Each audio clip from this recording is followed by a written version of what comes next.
दोस्तों, ब्रिक्स के अंदर से एक ऐसी खबर सामने आई है जो चीन और रूस की सोच के लिए बड़ा झटका माना जा सकता है। भारत ने साफ कर दिया है कि उसे ब्रिक्स की कोई नई करेंसी नहीं चाहिए। यानी एक तरफ ब्रिक्स के कुछ देश अमेरिकी डॉलर पर निर्भरता कम करने की बात कर रहे हैं, तो वहीं भारत ने इस पूरे आइडिया से खुद को अलग कर लिया।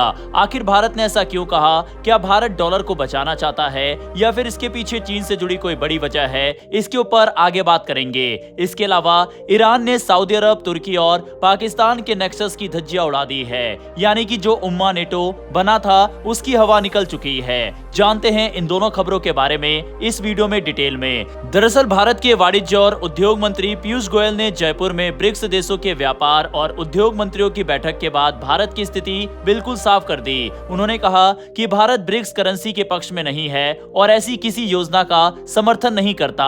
अब यहाँ एक बात समझना जरूरी है कि ब्रिक्स करेंसी अभी बनी ही नहीं है। पिछले कुछ समय से सिर्फ इसकी चर्चा होती रही है। ब्रिक्स में अब 11 देश शामिल है। इनमें भारत और चीन के अलावा रूस, ब्राजील, दक्षिण अफ्रीका, ईरान, सऊदी अरब, यूएई, मिस्र, इथोपिया और इंडोनेशिया जैसे देश हैं। इनमें से कुछ देश चाहते हैं कि आपसी व्यापार में अमेरिकी डॉलर पर निर्भरता कम हो। खासकर रूस और चीन लंबे समय से डॉलर के विकल्प की बात करते रहे हैं। मान लीजिए भारत को चीन से कोई सामान खरीदना है। आज बहुत से अंतर्राष्ट्रीय व्यापार में भुगतान डॉलर के जरिए होता है। ब्रिक्स के अंदर अगर कोई साझा करेंसी बन जाए तो विचार यह है कि सदस्य देश आपस में उसी करेंसी में व्यापार कर सके और हर बार डॉलर की जरूरत कम हो। सुनने में ये विचार काफी बड़ा लगता है, लेकिन भारत ने कहा है हम इस रास्ते पर नहीं जाना चाहते। अब सवाल है कि भारत को इसमें परेशानी क्यों है? सबसे पहली बात, ब्रिक्स के सभी देशों की अर्थव्यवस्था एक जैसी नहीं है। चीन की आर्थिक ताकत बहुत बड़ी है, भारत की अर्थव्यवस्था अलग तरीके से काम करती है, रूस की अपनी परिस्थितियां हैं और बाकी सदस्य देशों की जरूरतें भी अलग है। ऐसे में एक साझा करेंसी बनाना सिर्फ नया नोट या डिजिटल पैसा शुरू करने जितना आसान नहीं होगा। इसके लिए बैंकिंग सिस्टम, व्यापार, भुगतान व्यवस्था और कई आर्थिक नियमों को एक साथ लाना पड़ेगा। और भारत के लिए सबसे बड़ा सवाल होगा, इस करेंसी पर सबसे ज्यादा प्रभाव किसका रहेगा? अगर किसी नई ब्रिक्स करेंसी में चीन का प्रभाव बहुत ज्यादा हो गया तो भारत के लिए ये स्थिति आसान नहीं होगी। भारत और चीन के बीच पहले से ही सीमा और रणनीतिक मुद्दे हैं। इसीलिए भारत किसी ऐसी आर्थिक व्यवस्था में अपनी निर्भरता बढ़ाने से पहले बहुत सावधानी से कदम उठाएगा। लेकिन इसका मतलब ये बिल्कुल नहीं है कि भारत ब्रिक्स के खिलाफ है। असल में भारत ब्रिक्स के साथ व्यापार और निवेश बढ़ाना चाहता है। जयपुर की बैठक में भी इसी बात पर चर्चा हुई कि सदस्य देशों के बीच व्यापार ज्यादा संतुलित कैसे बनाया जाए और कंपनियों के लिए दूसरे ब्रिक्स देशों में कारोबार करना कैसे आसान हो। यानी भारत का संदेश काफी सीधा है। ब्रिक्स चाहिए, ब्रिक्स में व्यापार चाहिए, ब्रिक्स में निवेश चाहिए, लेकिन अपनी अलग करेंसी नहीं। भारत डॉलर को पूरी तरह छोड़ने की बात भी नहीं कर रहा। भारत की कोशिश ये है कि जहां फायदा हो वहां रुपया और दूसरी स्थानीय मुद्राओं में व्यापार बढ़ाया जाए, लेकिन किसी एक नई साझा करेंसी पर पूरी तरह निर्भर होने से भारत फिलहाल दूरी रखना चाहता है। अब इस कहानी में अमेरिका वाला एंगल भी काफी दिलचस्प है। 2024 में अमेरिकी राष्ट्रपति डोनाल्ड ट्रंप ने ब्रिक्स देशों को चेतावनी दी थी कि अगर वह अमेरिकी डॉलर को हटाने की कोशिश करते हैं तो अमेरिका इसका विरोध करेगा।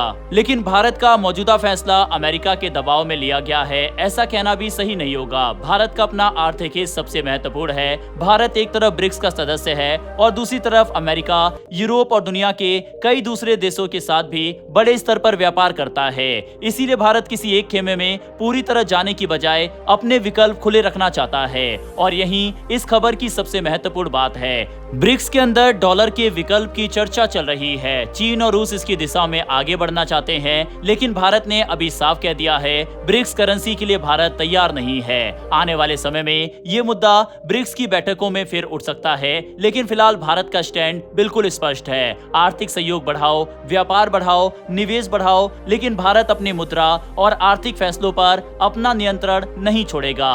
बहरहाल क्या भारत का ये सही फैसला है या फिर नहीं, इस पर अपनी राय कमेंट बॉक्स में लिखकर बताइएगा। चलिए अब बात करते हैं ईरान की। पाकिस्तान, सऊदी अरब और तुर्की की नई डिफेंस डील ने पूरे पश्चिम एशिया में हलचल बढ़ा दी है। तीनों देशों ने अपनी सुरक्षा साझेदारी को मजबूत करने के लिए एक नए रक्षा समझौते पर हस्ताक्षर किया है। इस समझौते को मक्का जॉइंट डिफेंस पैक्ट कहा जा रहा है। सबसे महत्वपूर्ण बात यह है कि अगर इन तीनों देशों में से किसी एक पर हमला होता है तो उसे तीनों देशों की सुरक्षा के लिए खतरा माना जाएगा। यानी पहली नजर में ये सिर्फ तीन देशों के बीच सैन्य सहयोग का समझौता दिखाई देता है, लेकिन इसके पीछे की राजनीति काफी बड़ी है, क्योंकि पाकिस्तान, सऊदी अरब और तुर्की तीनों ही मुस्लिम दुनिया के प्रभावशाली देश हैं और इनका एक साथ आना क्षेत्र की सुरक्षा व्यवस्था को प्रभावित कर सकता है। लेकिन इस समझौते के सामने आते ही एक और महत्वपूर्ण प्रतिक्रिया सामने आई है।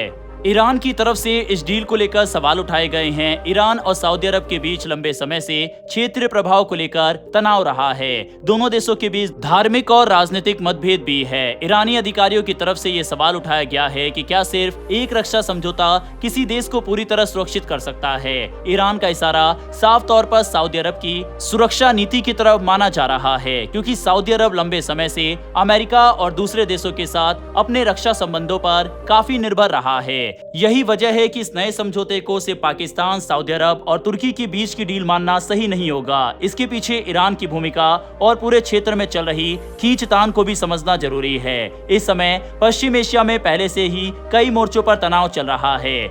ईरान और इजराइल के बीच तनाव, यमन में हुती संगठन की गतिविधियां और खाड़ी देशों की सुरक्षा चिंता ने हालात को और जटिल बना दिया है। ऐसे में सऊदी अरब के लिए पाकिस्तान और तुर्की के साथ सैन्य सहयोग बढ़ाना एक महत्वपूर्ण कदम है। सऊदी अरब के पास आर्थिक ताकत काफी ज्यादा है, लेकिन अपनी सुरक्षा के लिए वह लंबे समय से विदेशी हथियारों और दूसरे देशों की सैन्य तकनीक पर भी निर्भर रहा है। पाकिस्तान के पास बड़ी सेना और परमाणु हथियार है, जबकि तुर्की ने पिछले कुछ वर्षों में ड्रोन, मिसाइल और दूसरे सैन्य उपकरणों के क्षेत्र में अपनी क्षमता काफी बढ़ाई है। इसीलिए तीनों देशों की ताकत अलग अलग क्षेत्रों में है और यही चीज इस साझेदारी को महत्वपूर्ण बनाती है। अब सबसे बड़ा सवाल है कि क्या ये समझौता भारत और इजराइल के लिए सीधा खतरा है। इसका जवाब इतना सीधा नहीं है। किसी रक्षा समझौते पर हस्ताक्षर होने का मतलब ये नहीं होता कि तीनों देश तुरंत किसी दूसरे देश के खिलाफ सैन्य कार्रवाई शुरू कर देंगे।